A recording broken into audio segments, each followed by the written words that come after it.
I am now a 40-year-old man. Yes, I know, it's hard to believe. Or maybe it isn't. With my advancing years have come some changes to the reality of gaming and the experience for me as a whole. Here are 5 cruel realities of gaming as you age.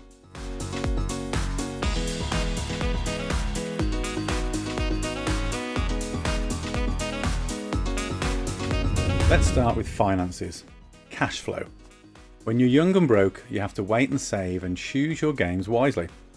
Whether it's getting that title you've patiently waited for on Christmas Day, Santa's coming, having a part-time job and scrimping and saving for months, you build an anticipation for the game, an excitement. I know I did. My kids are a bit more fortunate as daddy buys everything these days at release, but I grew up in an age where games with consoles were alien to my parents. So the only person who wanted the games as much as me was my brother. When you get the game, you have all the free time and peace of mind that you can play those games to death, exploring every corner, mastering every skill. Unfortunately, as an adult though, you have the money. Buy the consoles at launch, buy the new releases as you want them, but no time to play them. The cruel reality is that any game over about 20 hours in story is probably never getting finished, for me at least. Most games barely get started these days, and with that comes a growing pile of shame and a backlog that just grows more overwhelming and frustrating as time goes by. Which brings me on to time. Whether it's chores, work, life admin, it all gets in the way. There's never enough downtime to start that new epic open world game.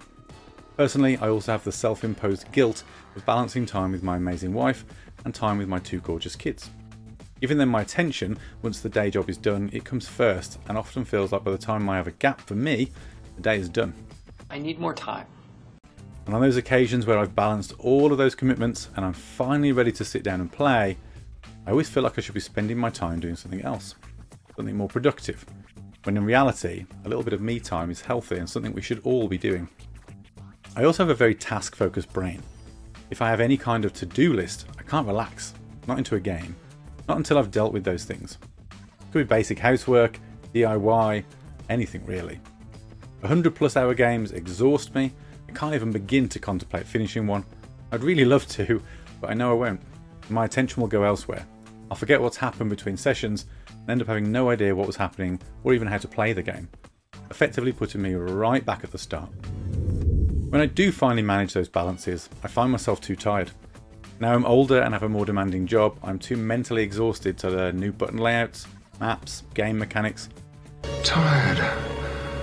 Modern games are increasingly complex in scale, options and gameplay features. So I end up defaulting to experiences I have that muscle memory for. Things that don't require as much concentration. It used to be FIFA, but I fell off that a while ago. Now it's things like Fortnite, or the latest WWE release, or my retro games. The reality of aging is that you slowly lose your reflexes, your twitch reactions, which means online gaming is increasingly annoying. Sucks to be old. I can't practice the games like I used to, I don't have the time. I don't know the maps and I can't react fast enough when faced with an opponent. I was never the best at COD, but after enough hours and practice, I became pretty handy on the Xbox 360. I could hold my own and be a valuable member of a team.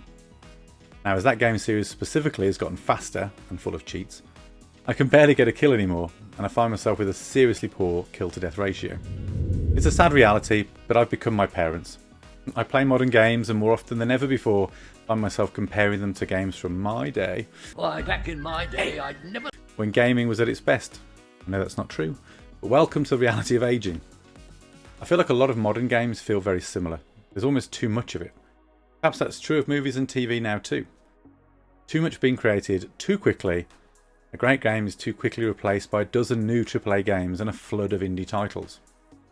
Also, sadly, revisiting some of those retro games ruins the memory.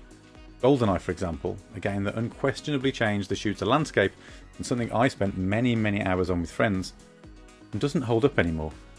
Unfortunately, if I try to go back, it just isn't how I remember it. Modern remakes and remasters do a nice job of balancing that though, bringing back what you think you remember with a modern glossy coat of paint. Take the new Tomb Raider games as one of the most recent examples. Updated graphics, alternative control methods to modernise the experience. If you don't like those, you can revert back to the original graphics or the original controls. I know that gaming wasn't better back in my day, but these are the joys of aging. It's not just the game, it's about the memories wrapped around them. The music, the food, the life experiences that you associate with them. It's that nostalgia. Times were easier when you were young, and those games are anchored in those glory days. And all I cared about was getting home from school and jumping back into Ocarina of Time. Or getting together with friends at a weekend and playing Mario Kart 64 or WWE No Mercy. What a time to be alive. So there you have it. 5 things that make the aging process cruel for gamers. Finances, time, energy, general aging, and nostalgia. Are you on the wrong side of 40? Do you agree with me? Or are you going strong in the second half of life? If you aren't there yet, are you worried? You should be. Anyway, let's leave it there before I depress myself anymore. Thanks for watching. I'll see you in the next one.